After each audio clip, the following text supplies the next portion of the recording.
আসসালামু আলাইকুম সবাইকে। Welcome to our mini MCQ series. So এই সিরিজের মধ্যে আমরা প্রত্যেকটা চ্যাপ্টারকে খুব অল্প সংখ্যক এমসিকিউ দিয়ে শেষ করব। এন্ড এই এমসিকিউর মধ্যে আমাদের অধ্যায়ের সবচেয়ে ইম্পর্টেন্ট টাইপগুলো থাকবে, পরীক্ষার জন্য সবচেয়ে গুরুত্বপূর্ণ এমসিকিউ গুলো থাকবে। তো আমরা আজকে ফিজিক্সের কাজ ক্ষমতা শক্তি চ্যাপ্টারটা মাত্র 21টা এমসিকিউর মাধ্যমে শেষ করব। এন্ড এই 21টার মধ্যে আমাদের মোটামুটি 17 থেকে 18টার মতো টাইপস আছে। তো আমরা যদি প্রত্যেকটা এমসিকিউ একটু ডিটেইলসে করি তাহলে এই টাইপের বাকি এমসিকিউ গুলো খুব সহজে আমরা অ্যান্সার করতে পারবো। তো আমাদের এই সিরিজের একটাই টার্গেট, সেটা হচ্ছে যাতে আমরা একটু কম সময়ের মধ্যে একটা অধ্যায়ের উপর একটি ওভারঅল ভালো প্রিপারেশন নিতে পারি এমসিকিউর উপর। তো আমরা আজকে এটার আমাদের ক্লাস শুরু করি। তো আমাদের প্রথম যে এমসিকিউটা আছে, এখানে আমাকে বলা আছে যে নিচের কোনটি শূন্য হলেও কাজ সম্পন্ন হয়। আমাদের যে 1 নম্বর এমসিকিউ, ঠিক আছে? ওকে, সো 1 নম্বর এমসিকিউতে বলা হয়েছে নিচের কোনটি শূন্য হলেও আমাদের কাজ সম্পন্ন হবে। সো আমরা ফর্মুলা জানি যে W = Fs cos θ।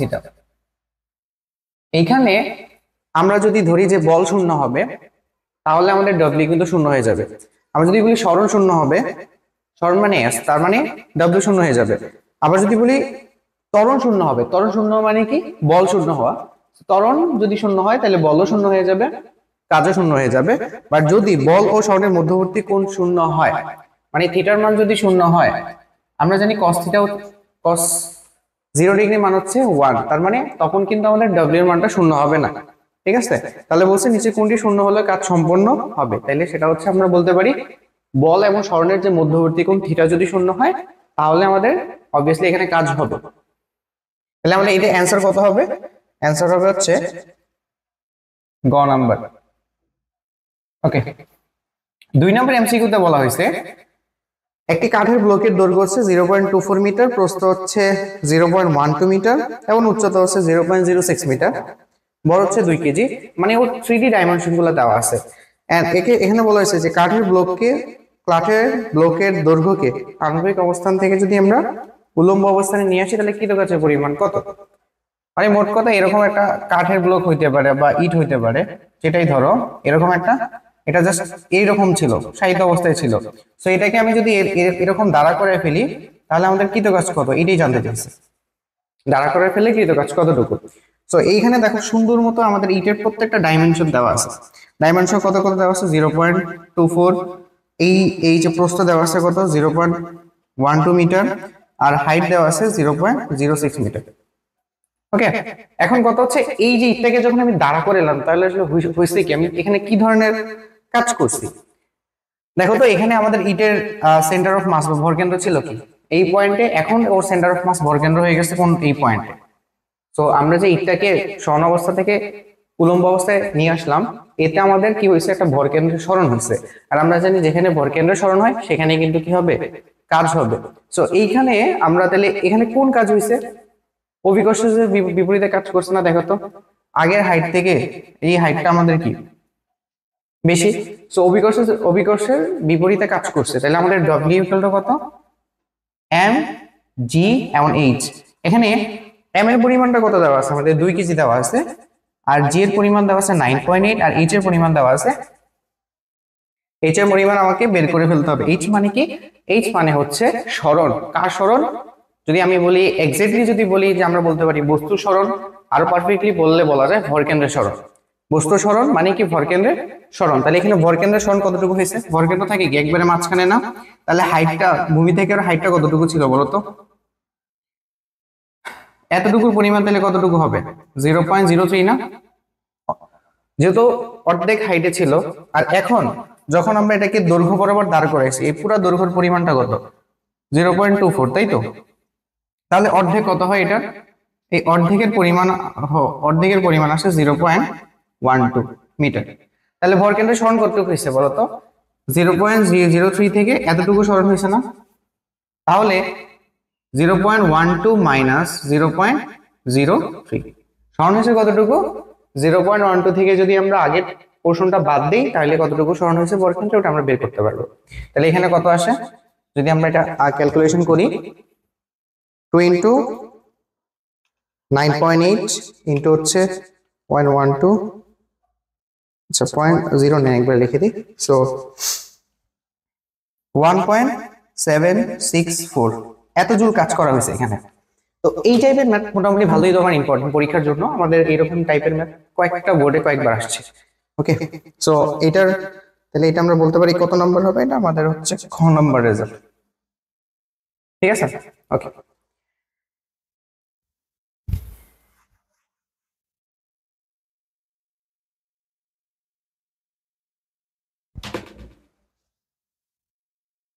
তারপরে আমাদের 3 নম্বর কোয়েশ্চেন। 3 নম্বর কোয়েশ্চেনে কি বলছে? 3 নম্বর কোয়েশ্চেনে বলছে একজন লোক 40 কেজি ভরে একটি বোঝা মাথায় নিয়ে 2 মিনিট দাঁড়িয়ে থাকলে তার কাজের পরিমাণ কত? তো কাজের পরিমাণ আমরা এখানে ধরো যে ডব্লিউ ইকুয়াল টু এমজিএস দিয়ে তোমার করার ইচ্ছা হলো, যেহেতু উনি একটা কাজ করতেছে, মানে গ্র্যাভিটির বিপরীতে একটা কাজ করতেছে, কিন্তু এখানে একটা ঝামেলা কি, ধরো আমরা ধরো এখানে এম এর মান আমরা জানি, ধরো কত কেজি, 40 কেজি, জি এর মান 9.8, বাট এইচ এর মানটা আসলে কত? এইচ এর মানটা উনি কিন্তু আমাদের যে বস্তু ছিল এটা নিয়ে দাঁড়ায় ছিল, বাট এটা কোনো স্মরণ ঘটায় নাই, যেহেতু স্মরণ ঘটায় নাই তাহলে এইচ এর মান 0, তাহলে কৃত কাজটা কত হবে? 0 জুল হবে। ঠিক আছে, অনেকে এই সেম ম্যাথে অনেক জায়গায় আসছে, ওইখানে আবার কি দেওয়া যে বলছে যে আমি 2 কেজি ভর একটা বস্তু 2 মিটার উপরে ধরে রাখছি, অনেকে তখন কি করে জানো, এইচ এর মানটা 2 বসে, বাট 2 মিটার উপরে তুমি ধরে রাখছো, বাট তুমি তো তার স্মরণ ঘটাও নাই। তো যদি স্মরণ নাই ঘটাও তার মানে তখন তার স্মরণ কত আসলে 0, তাহলে কৃতকাজটা 0। ঠিক আছে, সো এটা আসলে মানে এরকম মনে হইতে পারে প্র্যাকটিক্যাল বা ফিজিক্সের ভাষায় আমরা যখন কোনো কিছু স্মরণ না ঘটাবো তখন এটাকে আমরা কাজ বলতে পারবো না। অভিকর্ষের বিপরীতে কাজ বা অভিকর্ষের দিকে কাজ, এটাই বলো, সেটা আমরা কাজ বলতে পারবো না। ঠিক আছে, তাহলে এটা অ্যান্সার কত হবে আমাদের?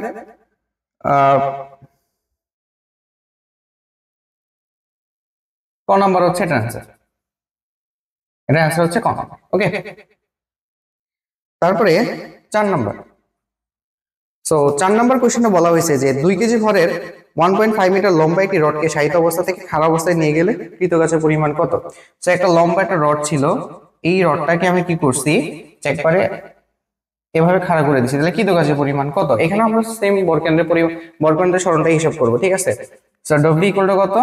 mgh। এখানে বরকেন্দ্র কোথায় ছিল বলো, একবারে সারফেসের ভূমির দিকে, এখন বরকেন্দ্র কোথায়? মাঝখানে।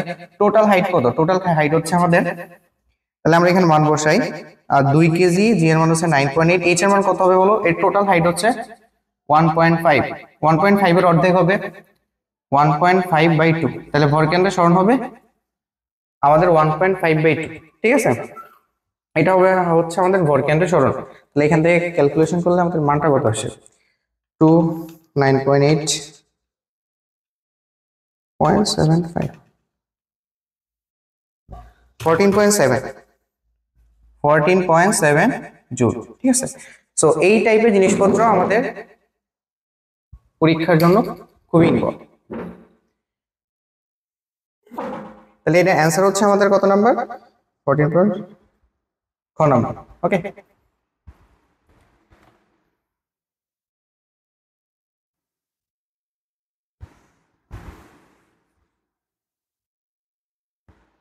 আমাদের 5 নম্বরে যেটা বলা হয়েছে খুবই ইম্পর্টেন্ট, এটা অনেকবারই প্রায় কোশ্চেনে চলে আসে, যে আমাকে বলছে বলের ধারা কাজ কত। এখন আমরা একটু এই এফ, যে আমাদের ডব্লিউ ইকুয়ালটা কত আমরা জানি, এফ এস কস থিটা, তাই না? সো এই এখানে থিটাটা আসলে কি বলতো, আমাদের যে এফ ভেক্টর আছে আর এস ভেক্টর আছে, ধরো এটা হচ্ছে এফ ভেক্টর, এটা হচ্ছে এস ভেক্টর, এর মধ্যবর্তী কোণ হচ্ছে তোমার থিটা। সো থিটার বিভিন্ন মানের জন্য বিভিন্ন তোমার কাজ হয়ে থাকে, যেমন তার মধ্যে একটা হচ্ছে ধরো যে থিটার মান কত কত হইতে পারে, একবার চিন্তা করো, থিটা মানে তাদের মধ্যবর্তী কোণ। তো তাদের মধ্যবর্তী কোণ দেখো 0 থেকে শুরু করে থিটার মানটা 0 থেকে শুরু করে একবারে 180 ডিগ্রি পর্যন্ত হইতে পারে, তাই তো? একবারে যদি ধরো 180 ডিগ্রি হয়ে গেলে তখন এটাকে 180 ডিগ্রি বলে, এটাকে 180 ডিগ্রি বলি, মানে 0 থেকে 180 ডিগ্রির মধ্যেই থাকে। ঠিক আছে, কারণ আমরা তো ক্ষুদ্রতম কোণটা নেই সবসময়। এখন তাহলে আমাদের থিটার মান কত কত হইলে কি কি কন্ডিশন হয়, দেখো থিটার মান 0 থেকে 90 পর্যন্ত যদি হয় তাহলে ব্যাপারটা কেমন হয়, যে ধরো এই যে থিটা তখন দেখতে কেমন হবে, যে 90 থেকে একটু ছোট আর কি, 90 ডিগ্রি থেকে একটু ছোট, এইটা একটা হইতে পারে। আরেকটা কি হইতে পারে, থিটার মানটা, যে তোমার থিটার মানটা হচ্ছে 90 ডিগ্রি থেকে বড়, যেমন 180 ডিগ্রি পর্যন্ত। ঠিক আছে, তখন থিটার মানটা দেখতে এরকম হবে, মানে 180 ডিগ্রি ছোট, কাছাকাছি 180 ডিগ্রি পর্যন্ত। এই দুইটা কন্ডিশন, এখানে কি হয়েছে আর এখানে কি হয়েছে একবার চিন্তা করো। এই পোর্শনের জন্য আমি যতবারই বল প্রয়োগ করছি আমাদের সরণটা হবে বলের দিকে, মানে এই 90 ডিগ্রির মধ্যে থাকবে। সরণটা কোন দিকে, মানে হচ্ছে বলের সাথে 90 ডিগ্রি কোণে থাকবে। এটাকে আমরা বলি পজিটিভ কাজ, পজিটিভ ওয়ার্ক। মাথায় রাখবে, এটা বারবার আসে পজিটিভ ওয়ার্ক, বা এটাকে বলে বল ধারা কাজ, মানে বল কাজ করছে, বল ধারা কাজ। মোট কথা হলো কি, আমি ধরো এই বরাবর বল প্রয়োগ করছি, আমার সরণটা যদি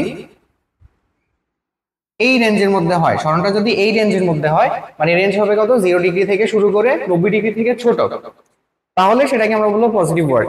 আর এইটা যদি রেঞ্জটা যদি এই রেঞ্জটা হয়, এই রেঞ্জটা হচ্ছে কত, 90 ডিগ্রি থেকে বড় হবে এবং 180 ডিগ্রি পর্যন্ত হবে, তখন সেটাকে আমরা বলি নেগেটিভ ওয়ার্ক।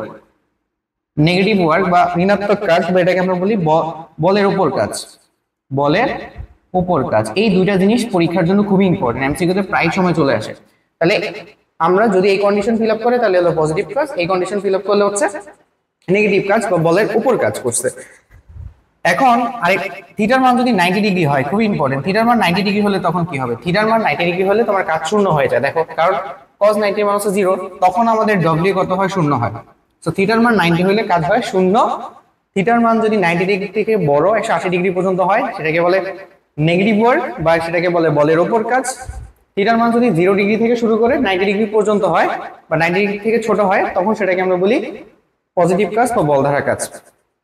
এই সিনারিও গুলো আমার একটু মাথায় রাখা লাগবে, 1 নম্বর সিনারিও, 2 নম্বর সিনারিও, 3 নম্বর সিনারিও, কখন কোন কি কাজ হয়। আরেকটা জিনিস এখানে মনে রাখতে পারো, থিটার মান কত হইলে আমাদের কাজ সর্বোচ্চ হবে। থিটার মান যদি শূন্য হয়, থিটার মান শূন্য হইলে, থিটা ইকুয়াল টু শূন্য হলে কৃত কাজ সর্বোচ্চ, কৃত কাজ কি হবে তখন, সর্বোচ্চ হবে। এই কথাগুলা তোমার হচ্ছে এমসিকিউর জন্য দরকারি। সো আমরা এখানে আমাদের কোশ্চেনটা ছিল এরকম, বলের দ্বারা কাজ কোনটা। সো বলের দ্বারা কাজ কখন হবে বা পজিটিভ ওয়ার্ক হবে, 0 থেকে 90 ডিগ্রি পর্যন্ত যেটা। সো এটা অ্যান্সার হচ্ছে আমাদের কত, এটার অ্যান্সার হচ্ছে আমাদের ক নাম্বার। তাহলে 5 এর অ্যান্সারটা হচ্ছে ক নাম্বার। সো এই অ্যানালাইসিসটা আমাদের বাকি এমসিকিউর জন্য একটু গুরুত্বপূর্ণ, ঠিক আছে। সো এই জিনিসটা একটু নোট ডাউন করে নিব। সো আমরা সামনে আগে,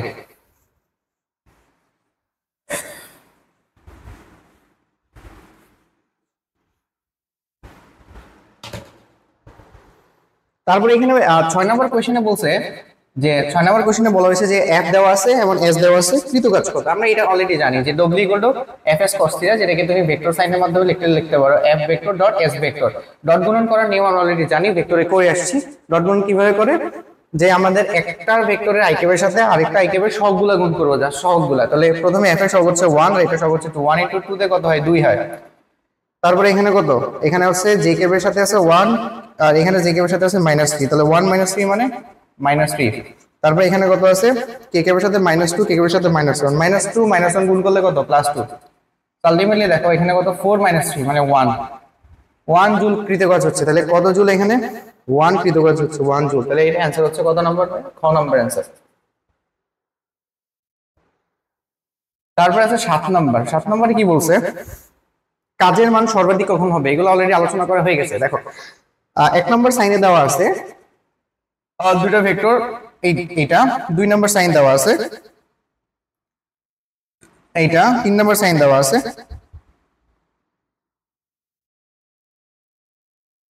3 নম্বর দেওয়া আছে কোনটা,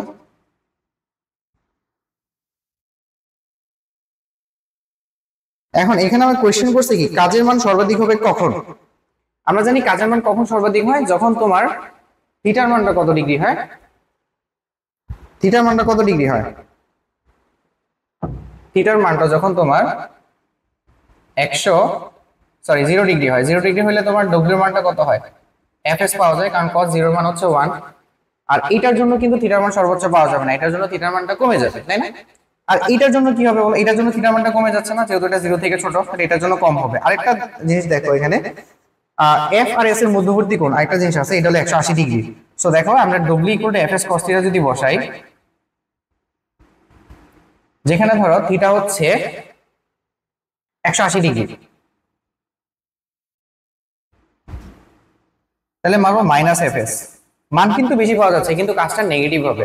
আমরা মান কিন্তু ম্যাক্সিমামই পাচ্ছি, দেখো আগে ম্যাক্সিমাম কাজ ছিল fs, এখনো fs, কিন্তু এখন কাজটা ঋণাত্মক। সো আমি অ্যান্সার 1 আর 3 করতে পারি, ঠিক আছে, বুঝে গেল।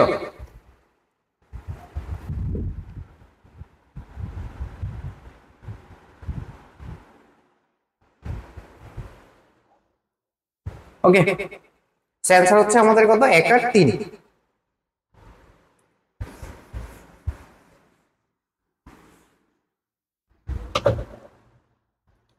সো 8 নম্বর কোশ্চেনটা দেখো, 8 নম্বর কোশ্চেনে কি বলছে? 8 নম্বর কোশ্চেনে বলছে শক্তির একক কোনগুলা, শক্তির একক, এটা নিয়ে একটু বিশ্লেষণ করা লাগবে। এটা থেকে প্রায় কোশ্চেন চলে আসে, সেকেন্ড পার্টে মাঝে মাঝে কোশ্চেন চলে আসে। শক্তির একটা একক জানি আমরা জুল, এটা নিয়ে সবাই আমরা জানি। আর এটা একক হচ্ছে ইলেকট্রিক ভোল্ট। ইলেকট্রিক ভোল্ট হচ্ছে কি, যে মানে দুইটা পয়েন্টের মধ্যে যদি 1 ভোল্ট বিভব পার্থক্য থাকে, একটা ইলেকট্রনকে এক পয়েন্ট থেকে আরেক পয়েন্টে দিতে যে পরিমাণ কাজ করা লাগে ওটাকে বলে 1 ইলেকট্রিক ভোল্ট। আমার তো সংজ্ঞা দরকার নেই, তোমরা এমসিকিউ এর জন্য ইলেকট্রিক ভোল্টটা মনে রাখবা। আর এটা হচ্ছে কিলোওয়াট আওয়ার, এটাও কিসের একক, শক্তির একক। জুল আছে, ইলেকট্রিক ভোল্ট, কিলোওয়াট, আর আছে ইআরজি, আর হচ্ছে তোমার সিজিএস পদ্ধতিতে শক্তির একক। এইখানে এগুলো বাদেও দেখো তোমার আরেকটা জিনিস দেওয়া আছে, এগুলো হচ্ছে, এগুলো বাদেও তোমার এখানে একটা দেওয়া আছে, সেটা হচ্ছে দেখো জুল আছে, ইলেকট্রিক ভোল্ট আছে, এটা তো হবে। 2 নম্বরে একটা অপশন দেওয়া আছে, খেয়াল করো। তার মানে জুল হয়ে যাচ্ছে, ইলেকট্রিক ভোল্টও হয়ে যাচ্ছে। 2 নম্বরে আমাকে বলছে kg metre square second inverse 2, এটার ক্ষেত্রে কি হবে? এটা একটু ভাঙিয়ে তোমার করা যায়। দেখো তুমি যদি একটা কাজ করো, এখান থেকে প্রথমে কি নাও, কেজি, তারপরে কত, মিটার, তারপরে এখানে লেখো মিটার সেকেন্ড ইনভার্স 2। তো আমরা জানি, দেখো কেজি মানে কি, কেজি মানে হচ্ছে মাস, এম, তাই তো? আমরা একক থেকে আমরা সূত্রে কনভার্সন করতেছি। আর এম মানে হচ্ছে কি, এম কিসের, এম কিসের বলতো, লেন্থের, দৈর্ঘ্যের। তার মানে এটা এস এর একক বা সরণের একক, তাই না, ডিসটেন্স। আর মিটার পার সেকেন্ড স্কয়ার এটা হচ্ছে কি, ত্বরণের একক। তো আমরা জানি কত, এম আর এ গুণ করলে এফ হয়, আর এফ এস, তার মানে এফ এস মানে কত, ডব্লিউ। সো এটাও তোমার ডব্লিউ একক বা কৃতকাজের একক। সো এখানে অ্যান্সার হবে কোনটা, তিনটাই। বুঝা গেছে? তাহলে এটাও হবে, তিনটাই হবে আমাদের এখানে অ্যান্সার। ওকে,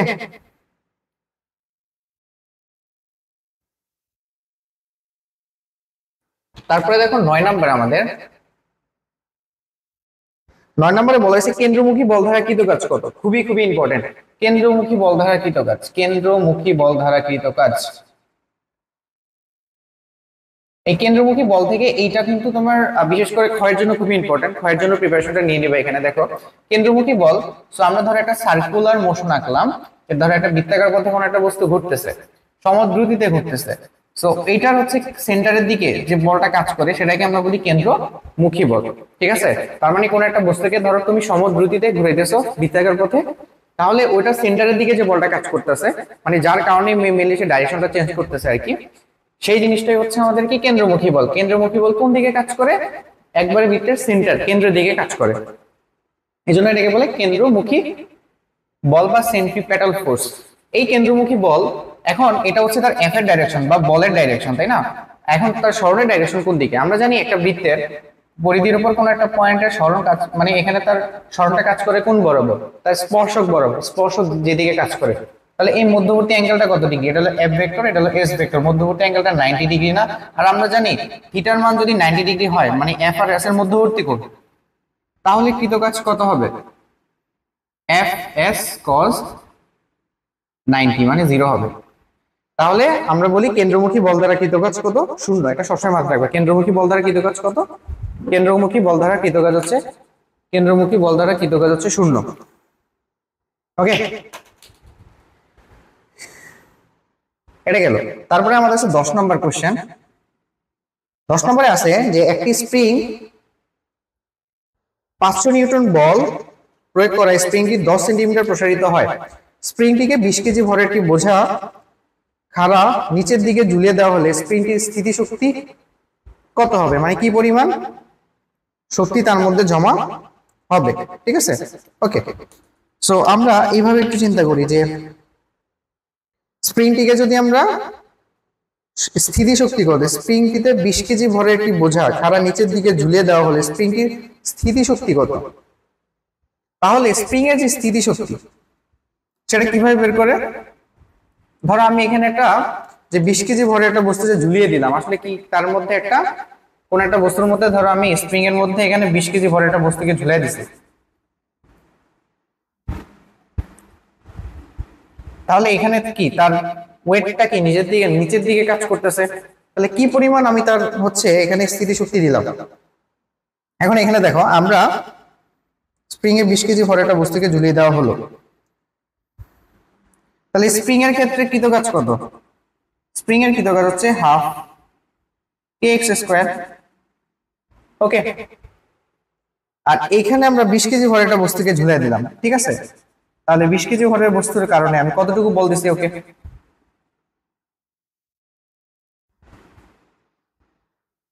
এফ এর পরিমাণটা কত এখানে? এটার যদি আমরা এটার এফ বের করি তাহলে আমাদের 20 ইন্টু 9.8, তার মানে 196 নিউটন বল এটার মধ্যে আমি প্রয়োগ করলাম। তাহলে তো স্থিতি শক্তি কত হবে? তাহলে এখন যদি আমরা এটা বসায় দিই তাহলে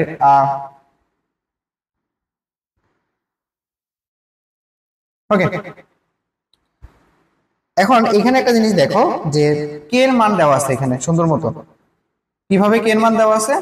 আমরা যদি এইখানে কে মানে কত আমরা জানি এফ বাই এক্স, কে মানে কত এফ বাই এক্স স্প্রিং এর জন্য, বা তোমার সরলদোলন গতিতে যদি কোনো একটা বস্তু গতিশীল থাকে তাহলে আমাদের F equal to K X হয়, সেখান থেকে পেলাম K equal to F by X, এটাকে বলে স্প্রিং ধ্রুবক। তো এখানে কে এর মানটা দেখো, প্রথমে বলছে 500 নিউটন বল যদি আমি প্রয়োগ করি তাহলে তার 10 সেন্টিমিটার প্রসারিত হয়। 10 সেন্টিমিটারকে মিটার নিলে কত আসে? 0.1। ওকে, তাহলে আলটিমেটলি এখানে কত পাইলাম আমরা? এটাকে আমরা বলতে 5000 newton per metre, 5000 newton per metre. Okay, এখন এখান থেকে তাহলে যদি আমরা 196 নিউটন মানে 196 নিউটন বল যদি দেই তাহলে কি পরিমাণ প্রসারিত হবে ওটা বের করা যায় না? এই এক্স মানে প্রসারিত হওয়ার পরিমাণ, তাহলে এক্স ইকুয়াল টু লেখা যায় কত বলতো?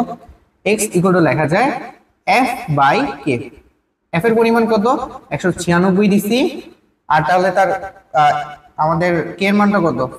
5000 নিউটন পার মিটার। তাহলে এখানে কত আসে? 196 ভাগ 5000, তাহলে আমাদের কত?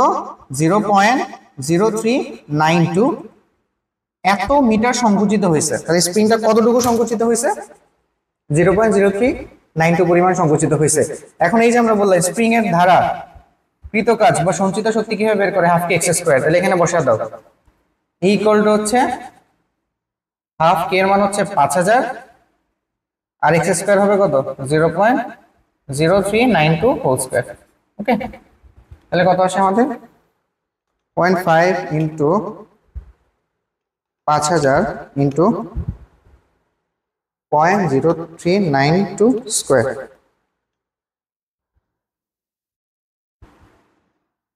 3.84 জুল। তাহলে এখানে অ্যান্সার কত? 3.84 ডিরেক্টলি নাই, বাট 3.8 আছে। তাহলে আমাদের অ্যান্সার হবে গ নাম্বার। ওকে, সো এখানে আমরা প্রথমে কি করলাম? স্টেপগুলো কি ছিল? প্রথমে আমরা হচ্ছে কে বের করছি, কে থেকে এই মানের বল প্রয়োগ করলে কতটুকু প্রসারিত হবে ওই এক্স এর মানটা বের করলাম। কেন? কারণ আমাদের ওই যে হাফ কে এক্স স্কয়ারে এক্সটা দরকার হবে, ঠিক আছে? স্প্রিংটা কত পরিমাণ প্রসারিত হলো, ঠিক আছে? সো এইভাবে আমরা এটা করলে মোটামুটি হয়ে যাবে।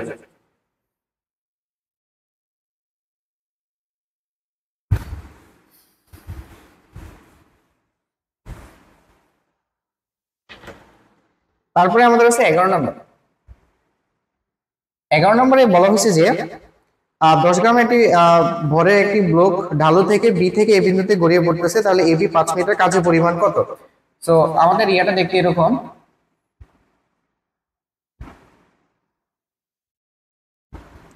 সেটা হচ্ছে এটা হচ্ছে আমাদের 30 ডিগ্রি, এন্ড বি থেকে কোথায় নিয়ে আসলাম? বি থেকে এ তে নিয়ে আসছি। এটা হচ্ছে আমাদের 5 মিটার, আসছে কই থেকে? বি থেকে এর দিকে আসছে। তাহলে এখন বলছে বি থেকে এতে নিয়ে আসতে কাজের পরিমাণ কত? আমরা জানি ডব্লিউ ইকুয়াল টু কত? এফ এস কস থিটা, তাই তো? সমস্যা নাই। এখানে এফ বলতে কি বোঝানো হয়েছে বলো তো? এফ মানে হচ্ছে আমরা কি পরিমাণ বল প্রয়োগ করছি। তো এখানে বলছে 100 গ্রাম ভরের একটা বস্তুকে নিয়ে আসছি, তাহলে আমরা এফ ইকুয়াল টু কত? তার ওয়েট। এখানে এফ আসলে কি? তার ওয়েট, কারণ তার ওয়েটটা কি, বা সে তো আসলে নিচে নামতেছে, তাহলে এখানে এফ আসলে কোনটা? আমার যে বস্তুটা আছে 100 গ্রাম ভরের বস্তু, ওইটার ওয়েট।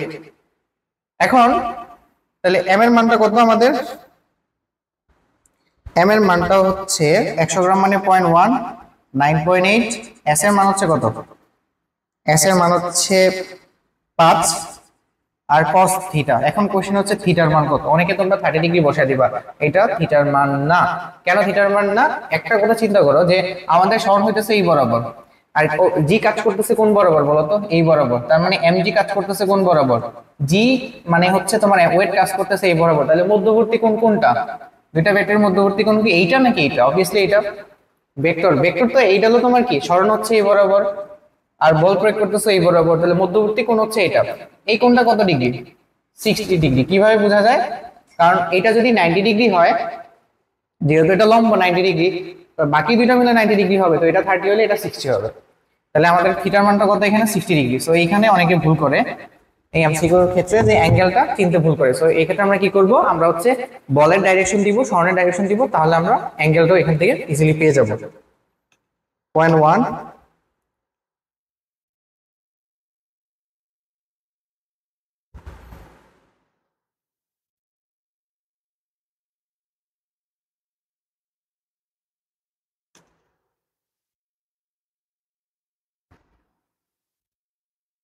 2.45। ওকে, সো 2.45 জুল, এটাই হচ্ছে আমাদের কৃতকাজ এখানে। সো এখানে আমাদের কৃতকাজ কত? 2.45 জুল, মানে খ নাম্বার হচ্ছে আমাদের, গ নাম্বার হচ্ছে আমাদের কৃতকাজ।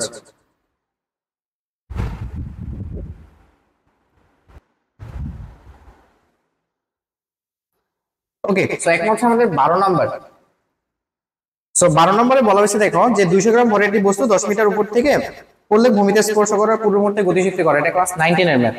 মানে আমি 200 মিটার উপর থেকে একটা বস্তুকে ছেড়ে দিলাম, তাহলে ভূমিতে পড়ার সময় তার গতিশক্তি কত?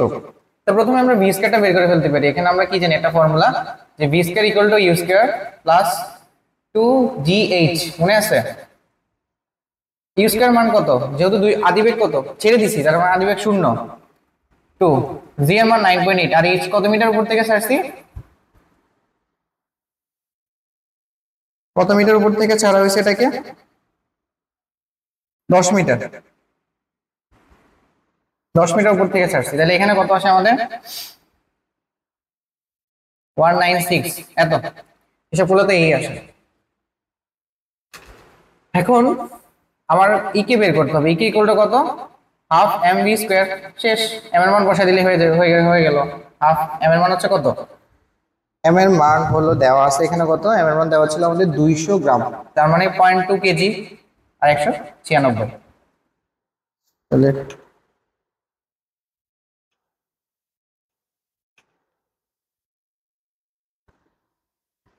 19.6 জুল।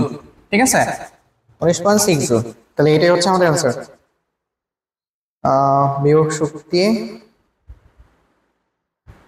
হ্যাঁ ওকে। তারপর আছে আমাদের 13 নাম্বার। তাহলে এটা অ্যান্সার হচ্ছে কত আমাদের? এটা 12 এর অ্যান্সার হচ্ছে আমাদের কত নাম্বারটা? আচ্ছা, ক নাম্বার অ্যান্সার ছিল। 13 নম্বরে বলছে যে 35 মিটার উচ্চতা থেকে একটি বস্তুকে বিনা বাধায় পড়তে দিলে ভূমি থেকে কত উচ্চতায় গতিশক্তি বেগশক্তির দ্বিগুণ হবে। এটা করার খুব একটা ভালো একটা শর্টকাট আছে। মানে আমরা 19 এ কিন্তু করে আসছিলাম, ধরো একটা হাইট থেকে একটা বস্তুকে ছেড়ে দিলাম, সো বলছে ভূমি থেকে কত উচ্চতায় বিয়োগশক্তি গতিশক্তি এত গুণ হবে, কম হবে, বেশি হবে, এগুলা। সো আমরা আমাদের এখানে দেওয়া আছে, জাস্ট ওটা আমরা একটু একবার লিখে ফেলবো। কি দেওয়া আছে? গতিশক্তি বিয়োগশক্তির দ্বিগুণ। তার মানে ই কে হচ্ছে 2 ep, মানে কাইনেটিক এনার্জি হচ্ছে পটেনশিয়াল এনার্জির দ্বিগুণ। তাহলে গতিশক্তি কি বলছে? বিয়োগ শক্তির দ্বিগুণ। আমরা কি করব? সবসময় মনে রাখবা, আমরা ইপিটাকে এক পাশে রাখা বাকি সবগুলোকে আরেক পাশে পাঠিয়ে দিব। তার মানে একটু এই পাশে আসলে কত হয়? হাফ, আর উপরে কত? কে, তাই না? আর উপরে আছে কত? 1। এটা কেন লিখতেছি একটু বললাম, 1টা কেন লিখছি এটা একটু বলতেছি। তার মানে সবসময় যে কোনো ফরম্যাটে থাকলে আমরা শুধু এই পাশে ইপি রাখবো, বাকি সংখ্যা ডিজিট গুলাকে এই পাশে পাঠিয়ে দিব। এখন এখান থেকে দেখো, এখান থেকে আমরা তাহলে হাইটটা বের করবো কেমনে? ভূমি থেকে। এই হাইটটা আমরা কোন জায়গা থেকে বের করতেছি? ভূমি থেকে হাইট। তাহলে হাইটের ভূমি থেকে কত উচ্চতায় হবে? তাহলে ওই হাইটটা কত হবে? সেই হাইটটা হবে হচ্ছে, ধরলাম সেই হাইটটা হলো এক্স, ভূমি থেকে এক্স উচ্চতায় ঘটনাটা ঘটবে। টোটাল যে হাইট আছে এটা এখানে লিখবা। টোটাল হাইট কত? এইচ। এই দুটা থেকে যোগ করলে কত হয়? এই দুটা থেকে যোগ করলে হয় 3, উপরে আছে কত? 1, বসে দিবা, শেষ। তাহলে h/3 হচ্ছে আমাদের অ্যান্সার। h এর মান কত? h এর মান দেওয়া আছে 35, তাহলে 35 ভাগ 3, অ্যান্সার কত? 11.67,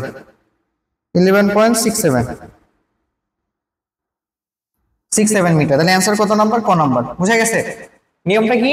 আমরা এক পাশে ইপি রাখবো, বাকিগুলোকে ওই পাশে পাঠিয়ে দিব। মোট হাইটকে এই দুইটা সংখ্যার যোগফল দিয়ে ভাগ করব, আর উপরে যেটা থাকবে ওটা দ্বিগুণ করে দিব। এটা যদি পারো তাহলে মোটামুটি তোমার এই এমসিকিউতে আটকাও না। এটা কিন্তু তুমি ম্যানুয়ালি করতে গেলে তোমার কিন্তু ভালো 2-3 মিনিট চলে যাবে। বুঝা গেছে?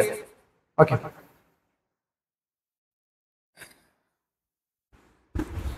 আমাদের পর নেক্সট কোশ্চেন হলো 14 নম্বরে বলা হয়েছে যে এম ভরের একটি বস্তু এইচ উচ্চতা থেকে ভূমিতে পড়লো, ভূমি থেকে কত উচ্চতায়? গতিশক্তি বিভব শক্তি 3 গুণ হবে।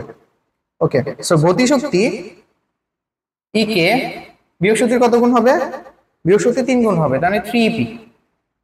তাহলে আমরা আবার আগের মতো ইপি এখানে রাখবো, আর 1/3 ই কে, 3 এর পাশে হলে 1/3 হয়। এখন কি করতে হবে? তাহলে আমাদের ওই এক্স এর মানটা কত হবে? মোট হাইট কি করব? এই দুইটার যোগফল দিয়ে ভাগ করব। তাহলে 1 আর 3 যোগ করলে কত হয়? 4 হয়। উপরে 1 আছে, 1 দিয়ে গুণ করে দিব। তাহলে অ্যানসার হচ্ছে কত? 1 দিয়ে গুণ করলে এটাই থাকবে। অ্যানসার হচ্ছে h/4। h/4 হচ্ছে কোনটা? ঘ নাম্বার। ঠিক আছে? সো এইভাবে করলে মোটামুটি আমাদের হয়ে যাচ্ছে। নেক্সট 15। সো 15 এ বলা হয়েছে যে 2 কেজি ভরের একটি বস্তুর গতিশক্তি 1 জুল হলে ভরবেগ কত? এটা তো খুব সহজ। আমরা ই কে ইকুয়াল টু কত হবে? সো 2 কেজি ভরের বস্তুকে, তাই না? আমরা কি জানি? ই কে এর একটা ফর্মুলা আছে p²/2m। পি মানে হচ্ছে ভরবেগ, এম মানে হচ্ছে ভর। তাহলে এখান থেকে বের করতেছে ভরবেগ কত। তার মানে ভরবেগ কত হবে? ই কে 2m, আর কি হবে? রুট ওভার আসবে ওই যে স্কয়ারের কারণে, শেষ। তাহলে এখান থেকে যত আসে রুট ওভার অফ ই কে এর মান হচ্ছে কত জুল বলছে? 1 জুল, আর হচ্ছে 2 কেজি, আর ভর হচ্ছে 2 কেজি, আর হচ্ছে 2, তার মানে হচ্ছে 2। মোটামুটি অ্যান্সার কত? 2 KG 2 KG metre per second. হ্যাঁ, okay. So 2 KG metre per second, এটাই হচ্ছে অ্যান্সার। তাহলে আমরা ওই যে ইকে ইকুয়াল টু কত? আমাদের p²/2m। এই ফর্মুলা কিন্তু প্রায় মাঝে মাঝে আমাদের এমসিকিউর জন্য লাগে। ঠিক আছে?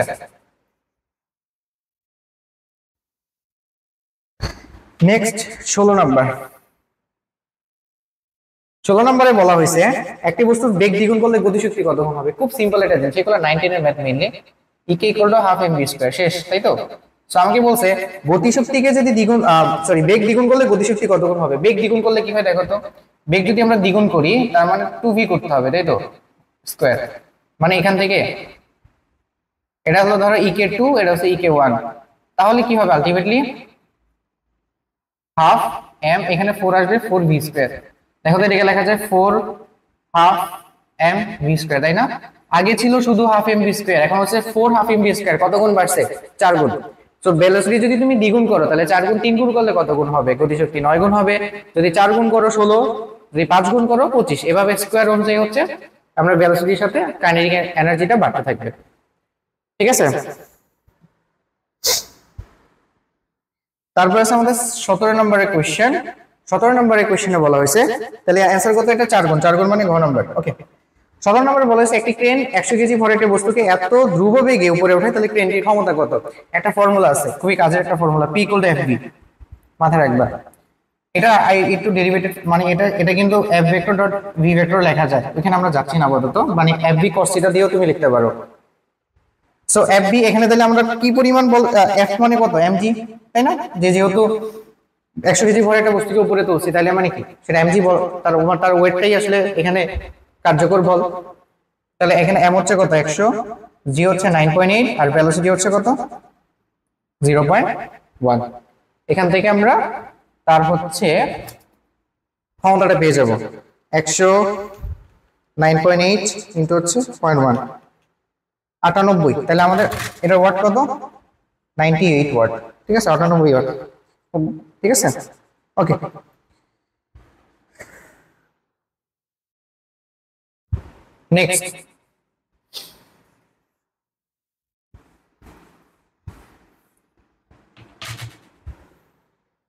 নেক্সট হচ্ছে আমাদের 18 নম্বর কোয়েশ্চেন। 18 নম্বর কোয়েশ্চেনটা একটু কমপ্লিকেট মনে হতে পারে, বাট খুব শর্টকাটে আমি করে দিচ্ছি, এটা মনে থাকবে। দেখো, আমাকে বলছে কোন একটা বস্তুর ভরবেগ 50% বৃদ্ধি করলে গতিশক্তি কতটুকু বেড়ে যায়। ভরবেগ আর গতিশক্তি, তাহলে ভরবেগ আর গতিশক্তি ফর্মুলাটা একবার লিখে ফেলবা। ইকে ইকুয়াল টু কত, পি স্কয়ার বাই 2m। ভরবেগ আর গতিশক্তির মধ্যে এই ফর্মুলাটা আছে। এখন কথা হচ্ছে আমি যদি রৈখিক ভরবেগ 50% বাড়াই তাহলে গতিশক্তি বৃদ্ধি পায় কত। তো ভরবেগ কত পার্সেন্ট বাড়াইছে, 50% বাড়াইছে, মানে কি 100% মানে হচ্ছে টোটাল। যেমন আমি যদি বলি যে ধরো এটা একটা ম্যাটেরিয়াল, এই ম্যাটেরিয়ালের 100% মানে এটা আরেকটা, বুঝা গেছে। 50% মানে কি এটার অর্ধেক, 100% মানে কি এরকম আরেকটা, বুঝা গেছে। আমি যদি বলি এই ম্যাটেরিয়ালটা 100% আমার লাগবে, তখন আমি পুরোটা নিয়ে যাব। আমি যদি বলি এটা 50% লাগবে, তাহলে অর্ধেক নিয়ে আসবে।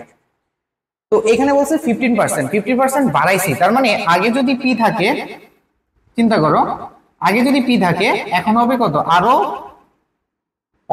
অর্ধেক পি বাড়াইছি, তাহলে এখন হচ্ছে টোটাল কত 1.5 পি। ব্যাপারটা বুঝছো? 15% বাড়ানো মানে কি আগে যদি 1 থাকে আরো অর্ধেক বাড়াইছি, তার মানে 1.5। এখন দেখো এখানে যদি লেখো 1.5 এর তুমি স্কয়ার করো, 1.5 স্কয়ার করলে কত আসে এটা মোটামুটি তোমরা জানো, 2.25। 2.25 দেখো, এটাকে আমি একটু ভেঙে দেখাই। যদি ধরো এটা হচ্ছে ek2, এটা হচ্ছে ek1, সো যখন তুমি 1.5 এটাকে স্কয়ার করলা বাই 2m, তখন তুমি কি পাইলা যে 2.25 পি স্কয়ার বাই হচ্ছে কত 2m। দেখো এই পি স্কয়ার বাই 2m কার মান, এটার মান, তার মানে কত গুণ বাড়ছে 2.25 ek1 কত গুণ বাড়ছে 2.25 গুণ বাড়ছে, 2.25 গুণ হয়েছে। ওকে, আগে কতটুকু ছিল, আগে ছিল ইকে, এখন হয়েছে কত, এখন হচ্ছে 2.25 ek1, আগে ছিল শুধু ইকে। এটা বিয়োগ করো তো, বিয়োগ করলে কত আসে, বিয়োগ করলে কত আসে 1.25 ek1, তাই না? কেন, কারণ এখানে একটা 1 আছে। এতটুকু কি হয়েছে, এতটুকু বৃদ্ধি পাইছে, কত 1.25। এখন 1.25 এর পার্সেন্টেজ নিলে কত আসে 125%, তাই না? কত পার্সেন্ট, 125%। 1.25 এর পার্সেন্টেজ নিলে কত আসে 125%। পার্সেন্টেজ নেয় কেমনে, কোন একটা যেকোনো কোনো কিছু 100 দিয়ে গুণ করলে এটা পার্সেন্টেজে চলে যাবে। কোন একটা কিছু যদি 100 দিয়ে গুণ করো তাহলে ওটাকে আমরা পার্সেন্টেজে নিয়ে যেতে পারবো। যেমন এখানে 0.5 দিয়ে গুণ দিলে 50% আসে, 125 দিয়ে গুণ দিলে 125% আসে। তাহলে আমরা বৃদ্ধি করছি কত পার্সেন্ট, 125%। এটাই বলছে বৃদ্ধি পাইছি, বৃদ্ধি পায় কত পার্সেন্ট, 125%। আর যদি বলে কত পার্সেন্ট হয়েছে, মানে হয়েছে কতটুকু, তাহলে হবে 225%। ক্লিয়ার?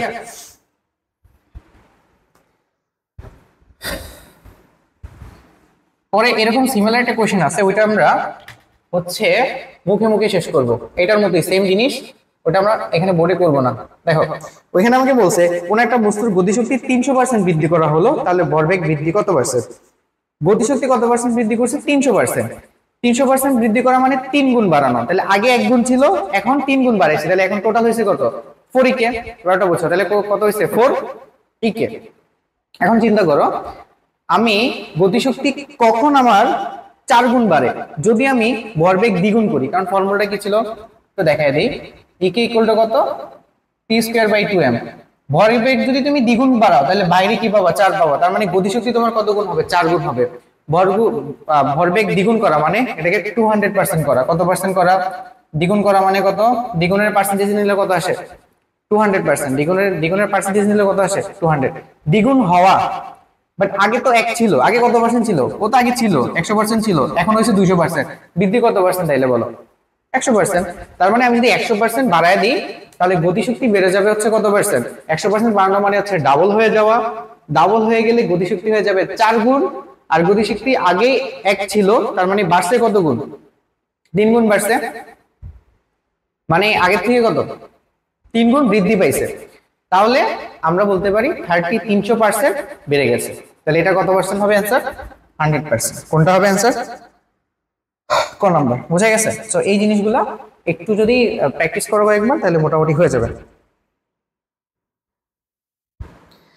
85% দক্ষতা সম্পন্ন এত ওয়াটের একটি মোটর চালিত পাম্প দ্বারা একটি কূপ হতে এত মিটার পানি তোলা হলো, প্রতি মিনিটে মোটরটি কত কিলোগ্রাম পানি উঠাতে পারে। ওকে, তাহলে আমরা জানি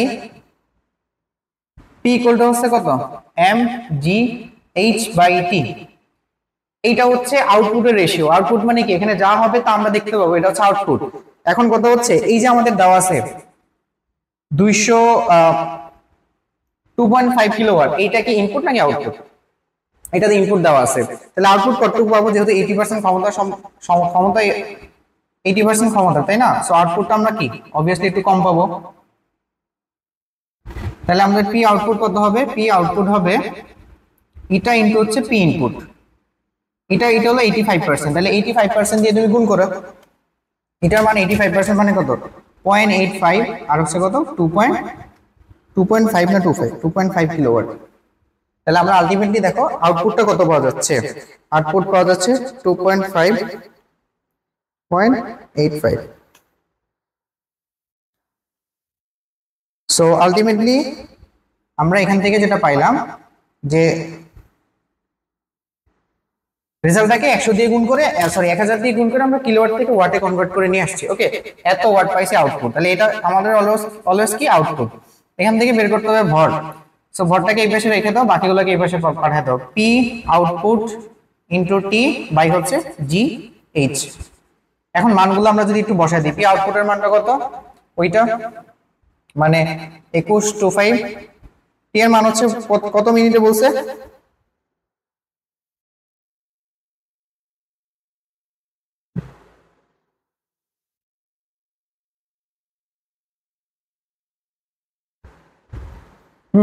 আউটপুট কত বলছিল প্রতি মিনিটে, মানে 60 সেকেন্ড। জি এর মান হচ্ছে 9.8, আর বলছে একটি কূপ হতে গড়ে 6.30 মিটার উচ্চতায় পানি তুলতে পারে। গড় উচ্চতাই দেওয়া আছে ডিরেক্টলি, তাহলে আমরা 6.30 বসাই দেবো এখানে। এটাই হচ্ছে আমাদের এম এর মান, বুঝা গেছে? তাহলে এখান থেকে যা আসে তাই 21.25 ইন্টু 60, 9.8 ইন্টু 6.30।